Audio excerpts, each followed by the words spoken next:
As I said, Mary will talk about the U.S. Jamaican community, so join me in welcoming Mary Carringer.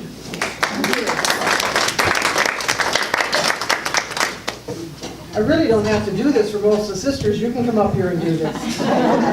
No. Well, here's what the plan is for today. I will give an overview of the 125 years of the Servants of Mary in the U.S. And at the end, you'll have the privilege of seeing Nancy's pictorial overview of 125 years in the U.S. And rather than going back and forth between my presentation and hers, we're just going to hold all the pictures till the end, okay? Okay. So if you're wondering what that mother house looked like in Enfield, hang on, you'll be able to see it. The lights will come up a little bit more. See better this way. So as Margaret said, today's presentation is really the closing for the presentations this summer on the history of the Servants of Mary. If you remember, Father John Fontana gave us an overview of the history of the Order of Servants of Mary. And then I stepped in for Mary Therese, and we did the history of the congregation, who our particular sisters are.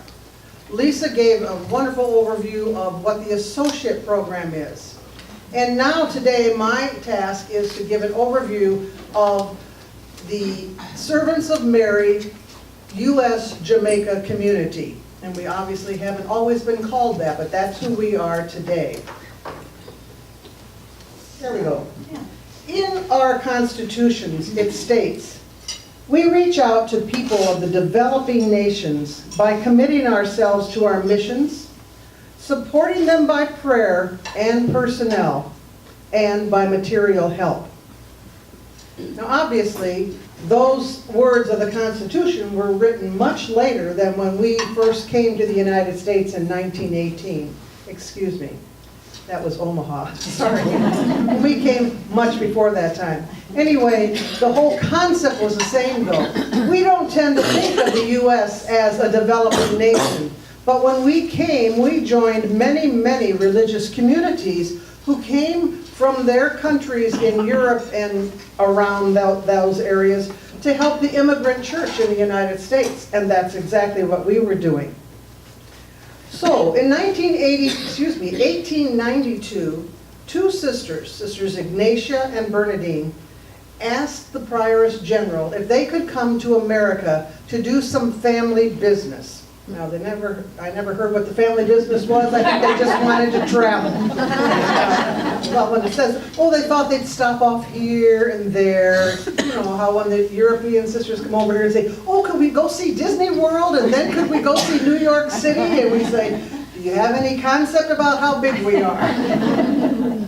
So, they said that they could also make this a begging tour, and maybe even establish a new foundation in the United States. So there was uncertainty for our community at that time, particularly in France, when there was a great uprising of anti-clericalism, and for a while the sisters had to leave France. And in both England and France, we were still struggling financially, as they have been all throughout the years. So having a begging tour was probably not a bad idea, the Mother Prioress thought, and she allowed them to come. She thought perhaps their relatives or friends of the relatives would be able to help the sisters in some way. The sisters arrived here in August of 1892, and they ultimately settled among the German immigrants in Wisconsin, of all places, Carrie, Wisconsin. Through connections with various people, the sisters met a Father Luberman, and he recruited them to open a school right next door in Mount Vernon, Indiana, which is not right next door to Wisconsin. But he had grand plans for a school, and he was eagerly looking for a group of religious sisters to help staff that school for him. He talked with the sisters and convinced them this was a good idea. And Sister Bernadine got so excited she wrote to the Prioress General and said, wow, guess what, we have a school. Not, Mother, what do you think about this? It's just, we have a school, and they were ready to open it. Mother General wasn't as excited as she was, and by the time she sent people over here, the General Chapter had already met and said, yeah, it's a good idea, we're sending 5 sisters over there. So even though it was a little confused at the beginning, Father Luberman's dream was coming true. On August 26th in 1893, 5 sisters, Sisters Gertrude, Xavier, Agnes, Frances and Christina, and Frances and Christina were novices at the time, sailed to the United States. They arrived in New York City on September 2nd, and they were in Mount Vernon on September 8th, and as typical servants of Mary, 5 days later, they started the school at St. Matthew's. So, there are some excellent excerpts from Sister Frances's, the novice, journal. And there's great quotes about what happened on the trip coming here and wonderful little diagrams. We'll see all of those at the end, okay? The community was touched by hardship, as they have been since their beginning. There were frustrations and constant coping with new things. Things like mice and bed bugs, no furniture, getting used to temperatures below 0 in the winter with no heat, and 90 to 100 degrees in the summer along with the humidity was almost more than they could stand. They also had very few, if any, teaching supplies or books. They had to make do with what they knew and just doing rote lessons with the students. In less than a year after they arrived, the 2 novices left not only America, but also the community. It was more than they could deal with. Sister Antonia from London wrote to Sister Gertrude in the United States. I love this quote. It's not at all an easy matter to find sisters for America. Many of our sisters have an invincible repugnance for America and the Americans. So that, I'm sure they weren't beefing up this, come on over to the United States. They weren't getting many people wanted to do that. But she goes on to say that in order to plant Our Lady's order in a new land, it will require bearing with each other's faults and failings, in addition to the hardships that missionary life imposes.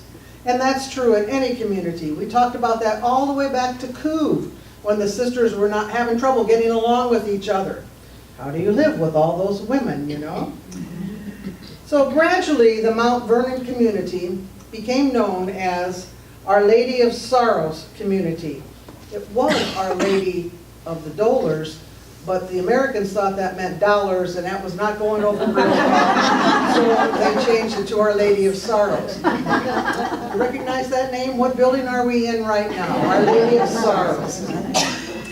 It was becoming evident, with the help of Father Luberman and permission from the Bishop of the Bellevue Diocese, the sisters were given land in Enfield, Illinois. On it, the first American Mother House was built, and they also included an academy there. The sisters moved there in September of 1895, so just a short while after they had settled in the first school. The convent and the boarding school weren't quite complete, but they moved in anyway and started things going. They had this minor problem in the convent area. There was no door, no front door, and they thought, well, you know, eventually we'll get to it. But when the sisters were awakened by an intruder one night, they decided it was time to get a door. The intruder was a cow trying to climb the steps to the parlor where the sisters were sleeping. Kind of like sisters, the cows are, or students, the cows are out, will you go get them? What Sister Marcella used to say to the first students at Marian, the cows are out, we got to bring them back in. The academy and the novitiate prospered briefly, and it brought in a number of sisters from that area. Our first American sister was Sister Juliana Dietrich. Unfortunately, she only lived to about the age of 27 or 28. Things were hard at those times, and things like tuberculosis were rampant, so she did not do well physically. 3 others from that area, and some of you may recognize these names, were Sister Dolores Foster and her sister, Sister Emmanuel, and our dear Sister Margaret Mary Klaus. Oh, yeah. this made much more sense to me hearing this. I always remember Sister Margaret Mary saying to us as novices, you know, dear, it's not that I care that your skirts are short or that our habits may be short. What you need to understand is that in my entire life, I have never worn a skirt above my ankles. And so now when I see this 1895, oh yeah, I can understand where she was coming from. Eventually, 2 more foundations were established in southern Illinois, one in Ridgeway and another one in East St. Louis. The East St. Louis mission was transferred to Our Lady of Assumption in Fairview Heights in 1968. All in all, the Servites served in the Diocese of Belleville from 1895 to 1979. And many of our sisters came from our area. It was quite a wonderful history there. The Enfield location, however, was located out of town, and it was not convenient for pupils to travel, as the roads were not paved and most of the time were impassable. They were either so muddy or so blocked up with snow, it was difficult for the students and people who were interested in entering the community to come. So the novitiate was not drawing the candidates that they had hoped that it would draw, and those that did come, many left. So it was not the best place to be there.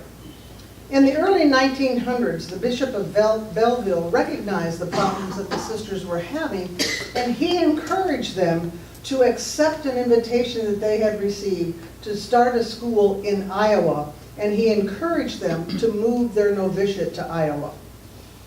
So the sisters thought about it and said, well, yes, I think that's what we'll do. And when they started to make the move the next year, he reneged and said, oh no, you're not going to take your novitiate and your school out of here. I'm going to Rome and get this stopped. You can't do this. Well, I guess Mother Gertrude was quite the charmer, and she had a nice conversation with him and reminded him of what he had said and how he had encouraged them, and he backed off. So hence the move came to Cherokee, Iowa.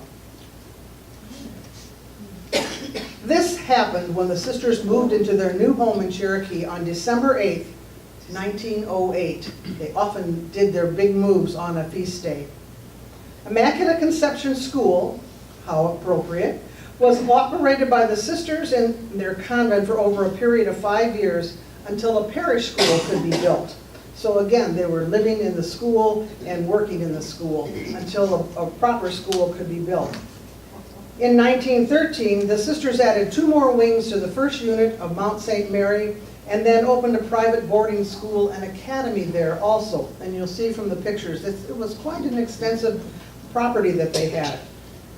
The new parish school opened in 1916, and we had many wonderful women from Iowa who chose to become Servites, including 3 of our provincials, Sisters Ligori, Loyola, and Beatrice. You know, the Service of Mary history followed the same type of history that many of our communities did. They followed and actually led the way of Catholic school communities in the United States and Catholic hospitals. It was the religious communities that were responsible for these. So they spread all throughout the United States as parishes were opening, particularly various immigrant parishes. In Iowa alone, we served in parishes in Gilmore City, Sioux City, Anthem, Lorville, Mallard, Esterville. They all had parish schools under the guidance of the Servants of Mary. And parishes who didn't have schools also called on the Servites to help them with their religious education. And those included Ottawa, Blanco, Holstein, Ornick, Odo, Quimbley, and Moville. So we had quite a history around the Iowa area. It was in 1918 that the Servites accepted an offer to move to Omaha to establish a school in the newly opened Holy Name Parish. And as we've talked about all year long, they moved in on Friday and opened a school on Monday there too. And like other missions, they began with little or nothing, but built a fine school. And we are celebrating with them this year the 100th anniversary of that school, and the Servants of Mary have been with them throughout those 100 years.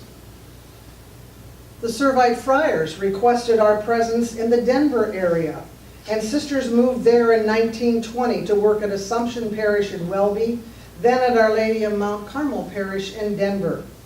We remained there for years and still have many strong ties with the wonderful people in those parishes. Another school was opened in Omaha, and that was at Holy Ghost in 1922. The school's closed now, but the parish also celebrated its 100th anniversary this year. So this is a big anniversary year in our area.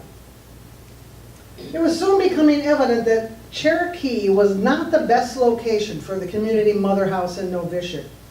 A more central location was needed, and hence the move to Omaha with its railroad and river travel, with Creighton University and its larger Catholic population. In 1922, the sisters leased a building on Bedford Avenue that had been recently vacated by the Columban Fathers, and that was where the novitiate began in Omaha. Work was begun then on the new mother house that was located in the Benson area. The first Mass was celebrated at Our Lady of Sorrows Convent on February 6, 1925. Just as an aside, in 7 more years, we'll be celebrating the 100th anniversary of our existence here at the Mother House. And sisters, the sign-up sheets for committees will be right after the assembly.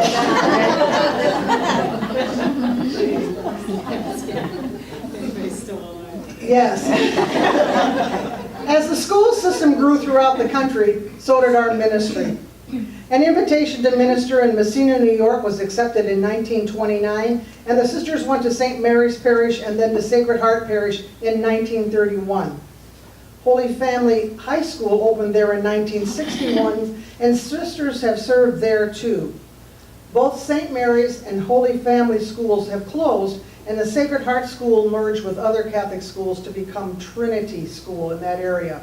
And while we have one sister remaining there, we have a very strong contingency of associates who are in Messina. We just had a wonderful celebration there a number of weeks ago. In 1931, the sisters were also invited to go to Detroit to serve with the Servite Friars and collaborate with them in ministering to a large parish, a Belgian parish, St. John Birchmans. 18 sisters were assigned to the grade school there. That was at one time the largest parish in the Detroit Archdiocese. Growth in that area of Detroit was so large that another parish was soon opened in adjacent to St. John Birchmans, and that was St. Juliana's Parish. And the sisters again joined the friars in staffing that parish and school. By 1949, St. John Birchmans Parish opened a high school to meet the needs of their students.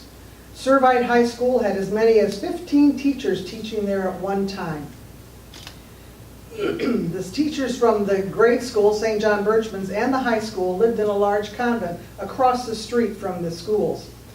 There were a number of sisters also, 20 plus at some times, in the St. Juliana School. This community has received so many wonderful vocations from the Detroit area. When I was assistant provincial in 1993, and we celebrated our 100th anniversary in the United States, I was doing some statistics, and at that time, 93% of our U.S. community was either born and raised or taught in the Detroit area. So it's a very, very popular area for us, a very strong Catholic area, one of which we are very proud, and they are very proud to say that they have so many Servites from there. From 1943 to 1968, the majority of our new missions were in the Omaha area.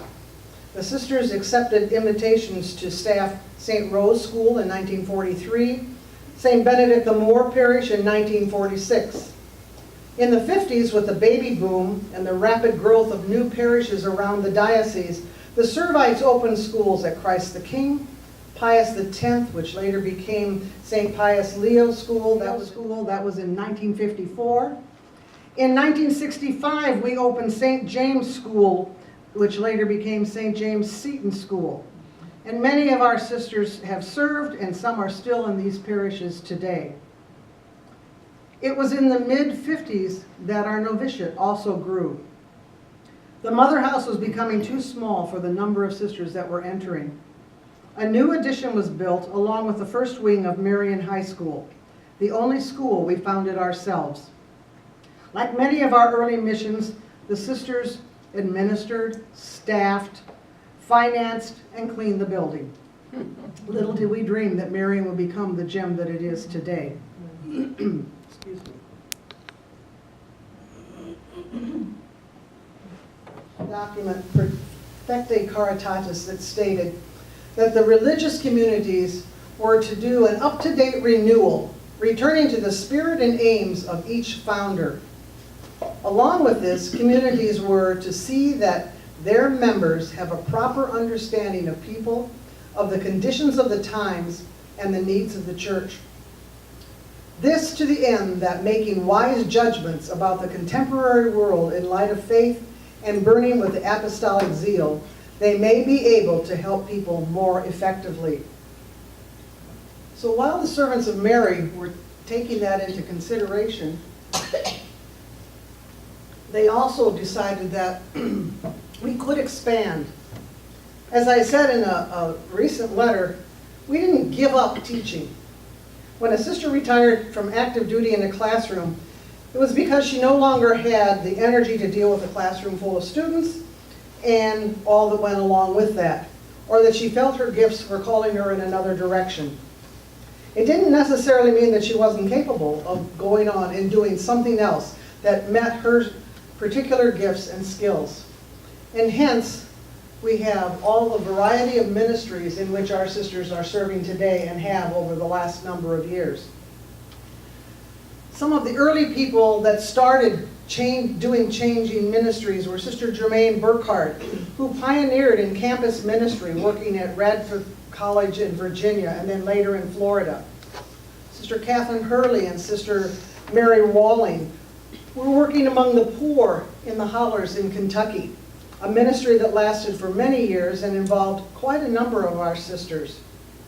We had sisters move to Grand Island, to Arizona, and to Chicago to work with the Servite priests. Sister Catherine Rupp was the first of our sisters who decided to join the English sisters in the mission in Jamaica. She served with them for a number of years. Later, Sisters Carol Clausen, Marcia Higgins, and Karen Brown joined them, along with many of you who served there for a variety of weeks during the summer vacation time. Today, there are 3 Jamaican sisters serving both in the Kingston Diocese and the Montego Bay Diocese. Last year, Jamaica changed its status from being a region within the congregation to being linked with us in the USA. Excuse me. In 1983, 2 sisters moved to Portland to begin ministry with the Servite Friars in the Grotto of Our Sorrowful Mother. Others followed, and among them were Sister Barbara Kennedy and Sister Sarah Deeby, who, along with our first associate and now Sister Lisa Sheridan, opened the Northwest Catholic Counseling Center, which is still providing services for the people in that area today. The Portland community grew to include many sisters ministering at the Grotto, in the Counseling Center, and at the Cathedral School. Over the past 125 years, we have broadened our horizons and stretched our gifts to meet a variety of needs.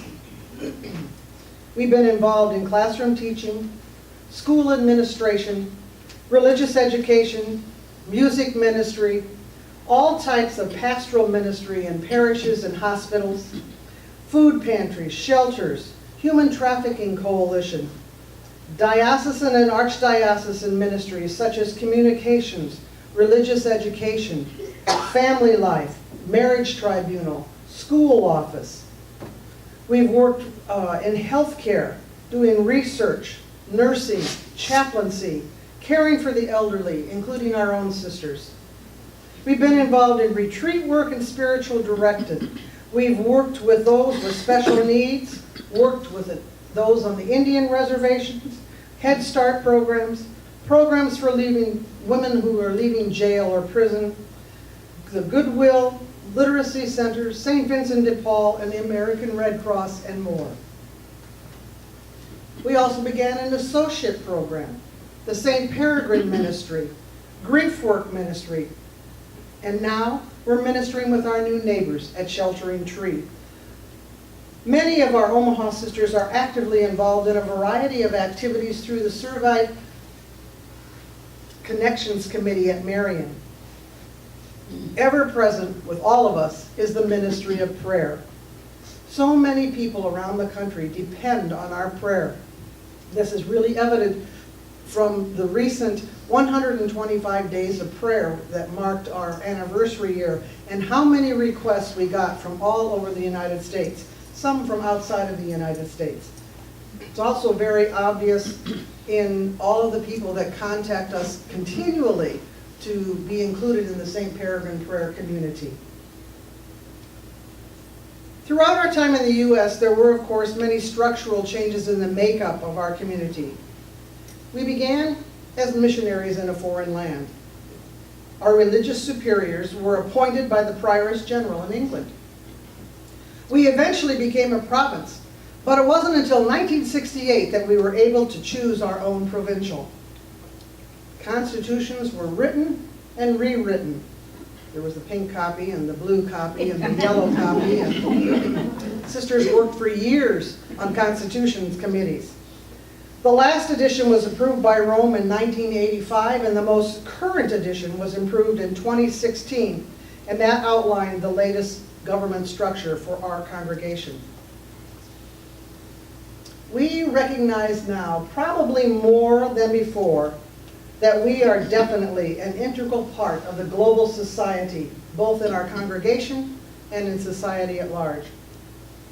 We're proud of the fact that we do have women in our formation program, and that program takes place in the Congo.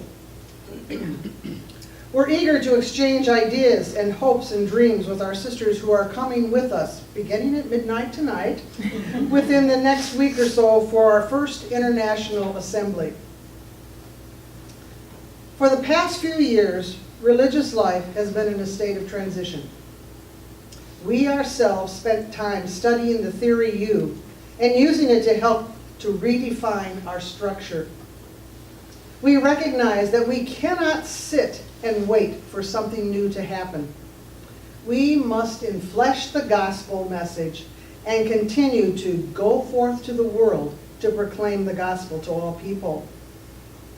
By doing this, we can become potent witnesses of hope, grounded in compassion, acts of justice, and love.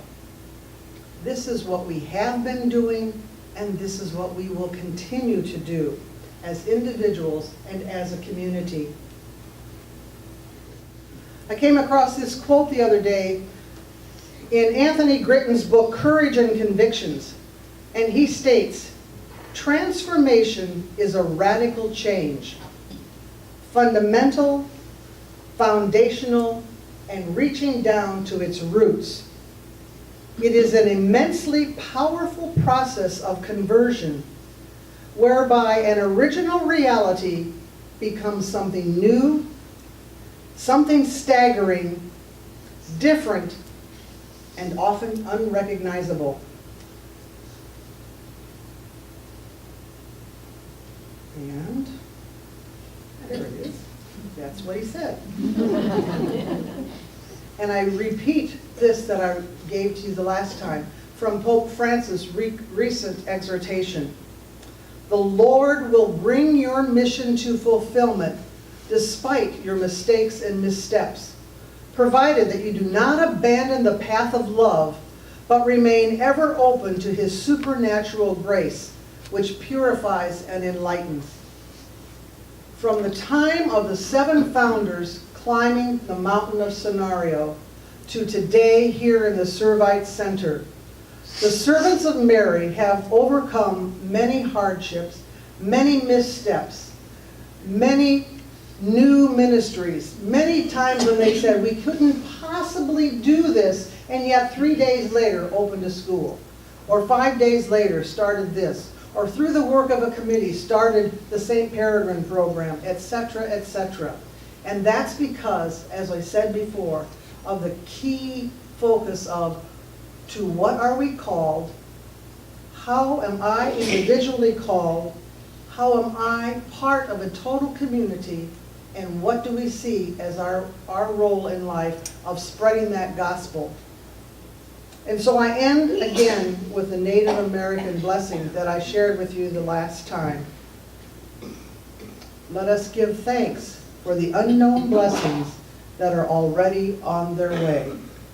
And very currently, they begin at midnight tonight. We will have a week full of blessings, sisters. And those of you that are not sisters in the community, we ask you to be excited with us and pray with us that this week of blessings will indeed take us into whatever the next phase of Servite community life will be, here in the United States and throughout the congregation. Thank you.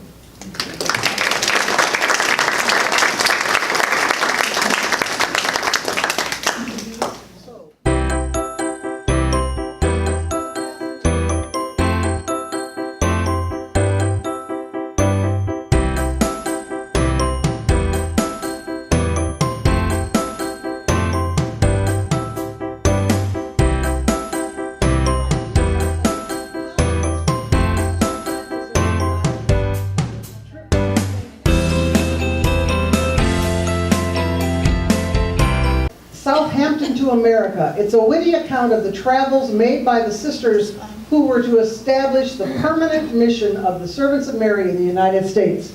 Can you see? And sister says, after a full day of travel from London to Southampton, the sisters find their ship awaiting. The diary opens in late August 1893 with the sisters ready to board their ship, taking them to a new world. It's one of the largest ships and is very nicely built.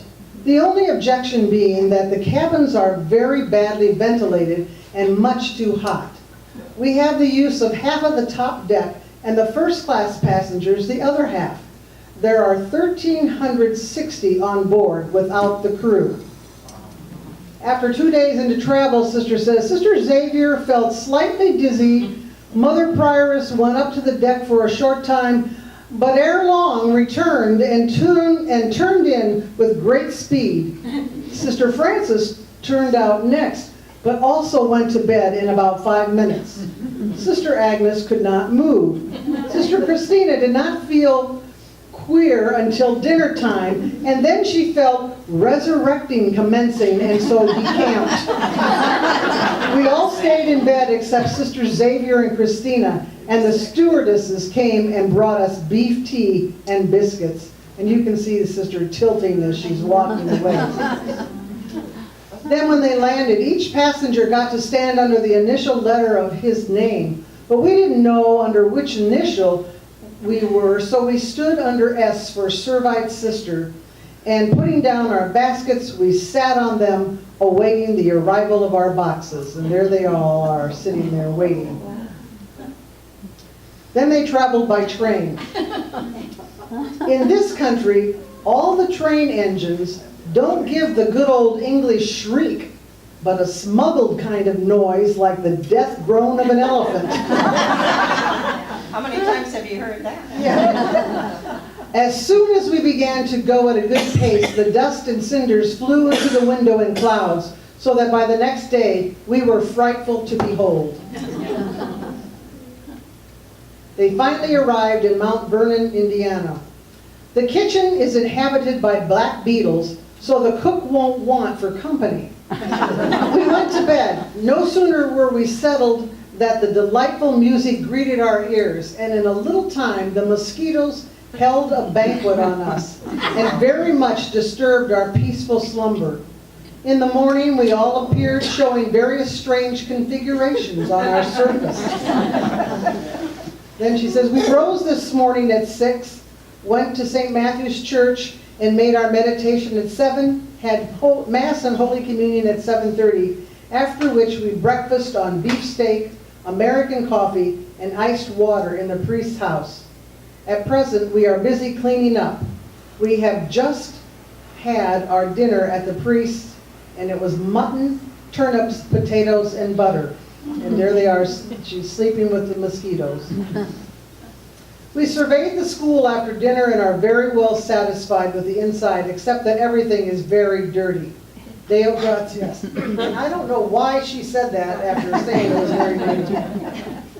The priest took up his lamp and crossed the yard, and behold, our house, a square-shaped wooden building with a veranda, and we were all very well satisfied with it. She was quite the artist, wasn't she? And so the story continues. In our 125 years in the USA, our sisters, membership peaked in 1968 at 261 members, have ministered in 21 states, in England, Rome, the West Indies, and from coast to coast. The following presentation is a glimpse into our rich and varied experiences. There's St. Matthew's Church, Convent, and School in Indiana. Then in Illinois, St. Patrick's Church and St. Mary's Academy in Enfield, and that's where the first mother house was. And those were the Enfield sisters, and my, they don't look happy, do they? There was Sacred Heart Church in East St. Louis, St. Joseph in Ridgeway, Illinois. Then again, it mentions Our Lady of Assumption in 1967 and Annunciata in 1967. Then here are some pictures of memories from Illinois. Sister Dolores and Rosalie, I'm at the upper left, and going across, there's Sister Gabriel, Sister Rosalie and Sister Charlotte Knabb. Then there's a group of sisters, Sister Rosalie, Stephen, Gabriel, Charlotte, Maureen, and Celeste. And then down by the snow pile are Sisters Charlotte, Rosalie, and Stephen.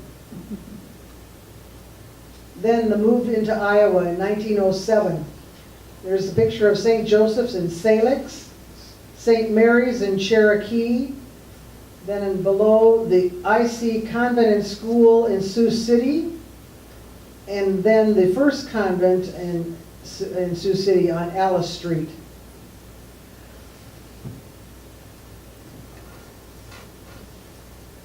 St. John's Church and School in Gilmore, Iowa is at the top. And then the second mother house and junior college, St. Mary's in Cherokee, Iowa. And those pictures show the extension of that.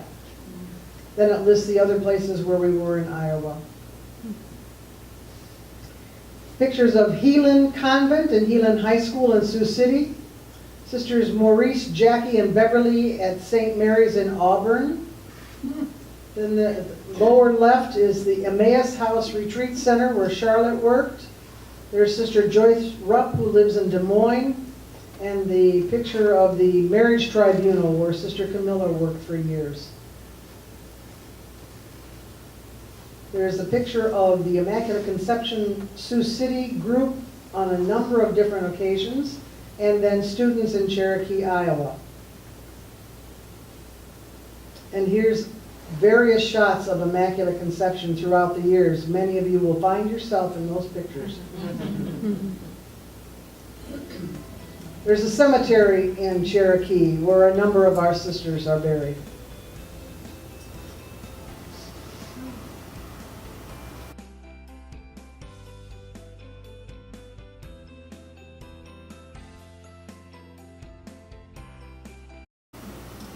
Then, our history in Nebraska, beginning with Holy Name in 1918, Holy Ghost in the 30s, St. Rose School in 43, with the last principal was Sister Maureen Doyle. Down at the bottom is St. Benedict from 1946, Christ the King in 54, and our own Marian High School in 55. At the top was the Bedford Street Mother House, 1922 to 1924. Then the 1925 Mother House, which is the northern addition of our current building, and the original chapel, which is now a copy room and interesting things like that. Then there's the building of the Mother House and the different views of the chapel from before and after the renovation, and then the mother house as it was in 1954 and still is today. There's a picture of the Omaha community in 1904. A couple of them look happy. Some of them, it's amazing how they must have all been told not to smile. There are the novices having fun decorating a Christmas tree. Here's reception day in 1957. Is anybody in here in that group? All right, okay. And then the novitiate community in 1963, that had to be Jackie's group. Jackie Ryan? Mhm. And yours? Okay. Here are the different schools in Omaha. St. Pius, St. Leo, St. Bernard's, Wenceslas, and sisters who taught in those schools. Oh, you might want to go back for just a second and let people find themselves.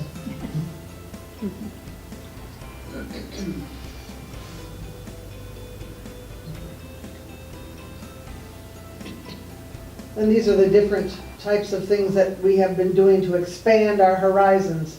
The Servite Center of Compassion. There's a picture of the Summer Salads group. The Renewal Center that we have. The Grief Work Program. Our Healing Garden. And John Leiba, who was the sculptor for Jesus in the Healing Garden and our St. Peregrine statue. Servite Memories in Nebraska. The upper left is a picture of the 100th anniversary celebration. There's Sister Evangelista with Joan. Sister Celeste celebrating her birthday. And that last one says the 1993 centennial celebration. I believe that was the picture in Detroit. I'm not sure. Here we are in Colorado from 1920 to 1980. And the pictures of Assumption Church in Welby and the school, the sisters who were at Assumption and the convent there. Then there's Mount Carmel High School, Our Lady of Mount Carmel Church, grade school. The high school is again at the bottom, and some of the sisters who work there. And some more fun pictures of friends and teachers in Colorado.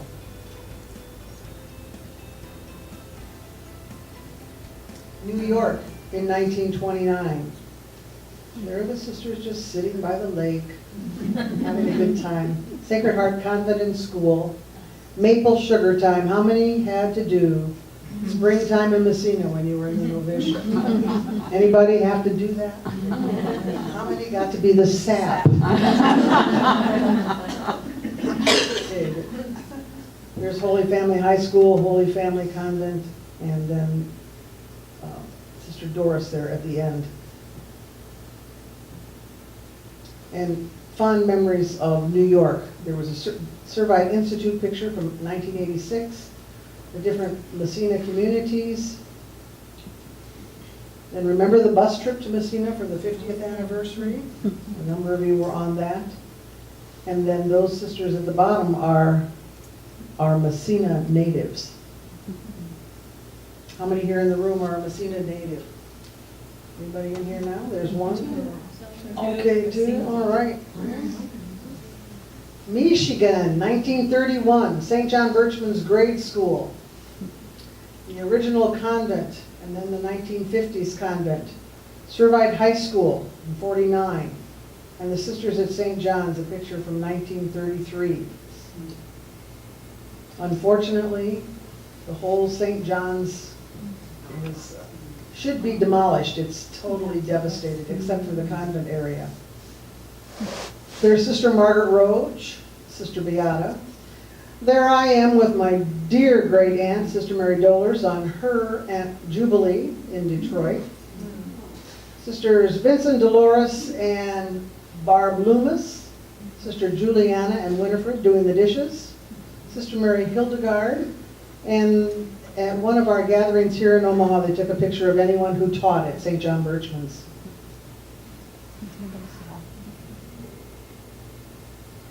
There's the Servite High School faculty from the 1950s. Then there was an assembly in the gym with visitors from England. Then the men's club provided a car for the sisters. You can tell by the make in there that it was, that was quite a while ago. And then there's some of the faculty at St. John's and Servite. Yes. There's St. Juliana's School and church and convent. And then at the bottom you can see Sisters Peter, Helen Kuzak, and Margaret Roach. Although I have to say, they didn't look much more happy than the ones from the other. There's Marcia Hagens at St. John's. Sister Mary Dolers is at Copland Manor. Copland Manor was the convent for the sisters until the larger convent was built. And then later it became a nursing home. And many of the sisters and students and a campus ministry through the grade school and high school work with the elderly at Copland Manor. There's Sisters Helen, Paulette, Barb, and Cecile Marie. I'm guessing that was a 3-mile drive. Over here was Sister Bev Petke. And it looks like Rita Mary behind her, I'm not sure. That was at the annual Easter, let's just say, annual parish picnic. And there's a whole group of people with the Servite Connections group. Sister Benedetta at St. John's. Sister Barb Bouchard working at Heartline. Sister Rose, Barb, Elaine, and Bev. Chair.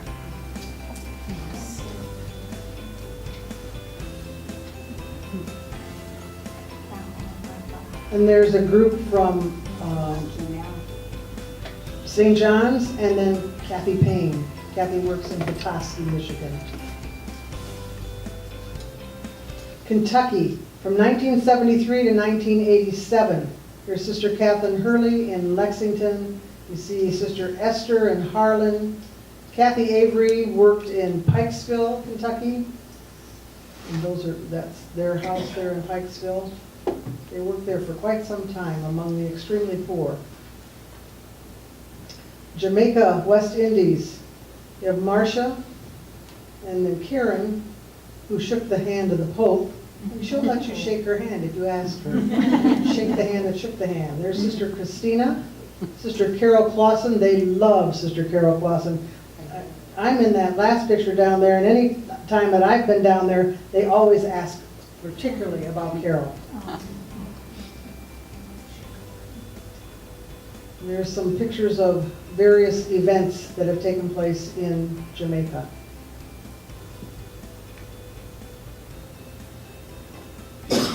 Arizona, 1975 to 2013. There's Rosemary, Verona, and Juliana.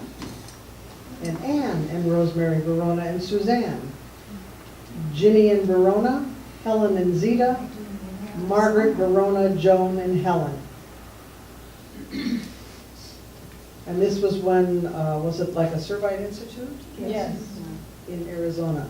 Doesn't look like they were studying hard. Looks like they were out playing at that time. At least they're smiling. They're smiling, yes, they are. Again, some more of Arizona. Rosemary and Verona, Juliana, Helen, Joan, Margaret, Zita. That picture that they're holding is the symbol for the 100th anniversary celebration. Oregon, the Grotto, Cathedral School, the Northwest Catholic Counseling Center, the ocean. They're smiling a lot in Oregon too. Underwear got better and better.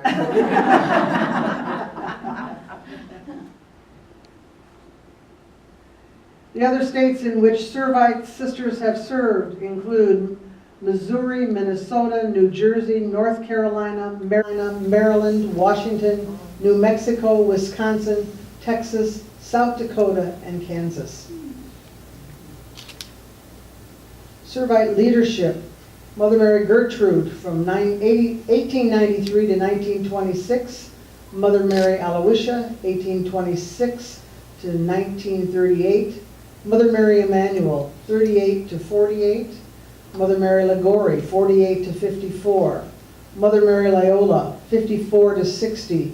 And Mother Mary Beatrice, 60 to 69. Sister Eleanor Galt, 69 to 75. Sister Mary Hogan, 75 to 81. Sister Joy Wiedemann, 81 to 84.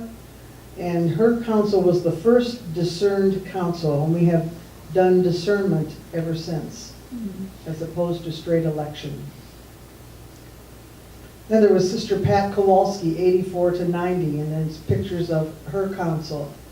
And Sister Charlotte Hudeman, 90 to 95, and the picture of her council. Sister Therese Lux, 95 to 2000.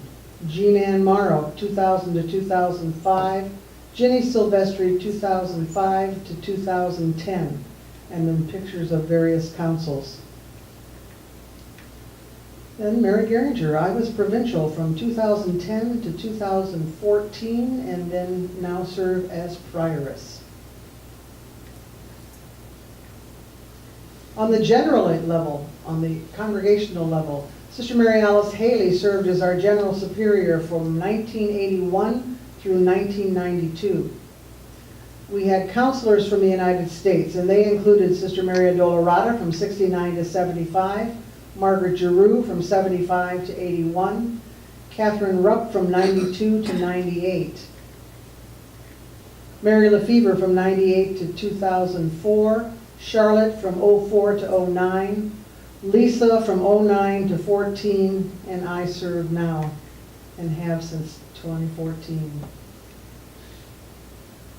We have 83 Servite associates across the country serving in 11 different states. In ministries including bereavement, Bible study, chaplaincy, faith formation, healthcare, hospice, mental health, mentoring youth, music, parenting, parish ministry, prayer ministry, quilting, religious education, rosary making, social justice, St. Vincent de Paul, teaching, volunteerism, working with the homeless, youth ministry, and we have one who is a deacon. And these are some associates, present and past, from South Dakota, Arizona, Wisconsin, Michigan, Oregon, and Washington. Nebraska, Western Nebraska, North Carolina, Nebraska, Iowa, Colorado, Michigan, Iowa. Michigan again, Nebraska, New York, and Nebraska, Iowa. And these are just some fun pictures. There's the Salve procession with Sister Margaret, Jackie Ryan, and Jackie Thorne. They're not smiling, but they look very holy, don't they? Then there's Sister Helen and Mariana. I think they were modeling the new habit there, I'm not sure. Then Sister Connie Bader. Then a vow group from 1934. Is there anybody still here, the vow group of 1934? Okay. Then there's Zita, Kathleen, and Ellen playing cards. Oh yes, Carrie, remember the general chapter Thanksgiving dinner in July. I think all of our general chapter participants loved it. Those of us in the kitchen darn near died because it was about 105 degrees when someone on the general chapter committee decided, wouldn't it be fun if we celebrated all the American holidays while they were here? There was no air conditioning at that point. No air conditioning, cooking a turkey dinner, going all over town looking for Thanksgiving napkins. It was fun. Then Nancy Nolte, there's your retirement picture. Do you still have that t-shirt? Oh. Then there's a general chapter break. I'm not sure where they are, but they're jumping on a trampoline. And there's Lisa and Carol preparing Christmas dinner at the Mother House. What were you fixing, Carol? Steak and onions. Oh. There's the final vow group of 1970. Reception day in 1947. Reception day in 1928. And Sister Emmanuel and Lucia, that was Charlotte Hudeman up there, doing laundry.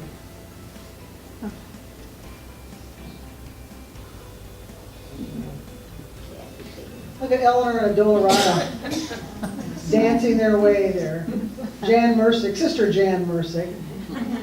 Mary Alice. Sister Ginny, oh, they're very patriotic. I love Bev and Bob Healy. Yeah. And Kathy Payne. And then recently, the Archbishop was over at Emmanuel Fontanelle and took pictures with our sisters. Then there's Marion High School students and Sister Holy Cross's class where she was teaching typing. Here's First Profession. There's Sister Evangeline, Sister Gertrude, Sister Judith, Rosemary. And there's Veronica Marie during the renovation time here at the Mother House. There's a picture at the top of St. Juliana's community. Then there's Sister Juliana, Anthony, and Doris enjoying the ice skating. There's Therese Lux with Mary Clifton and Chris Cerveny. May they rest in peace. Not you, Therese, just you. Sisters Mercy, Sarah, and Rosario. Where is she? Our stories continue. Blessed by the past, embracing the future, our vowed membership in the USA numbers 67 sisters in 5 states and 3 sisters in Jamaica. In communion with our international community of 126 sisters, we minister in active and supportive roles in education, counseling, parish and pastoral ministry, as spiritual directors and guides in healthcare and administration, as speakers, advocates, authors, and in volunteer and contributed services. From its beginning, our congregation has been dedicated to Our Lady. Contemplating Mary and following her example, we deepen our understanding of the Servite mission, our cooperation in the redemptive work of Christ. It is in Mary's name and under her guidance that we wish to serve. From our Constitutions, number 7. In gratitude and praise we say, everybody, Deo Gratias. Thank you, Nancy. That was phenomenal.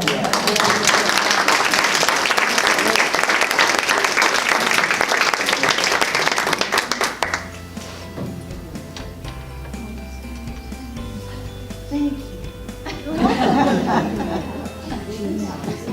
That was great. It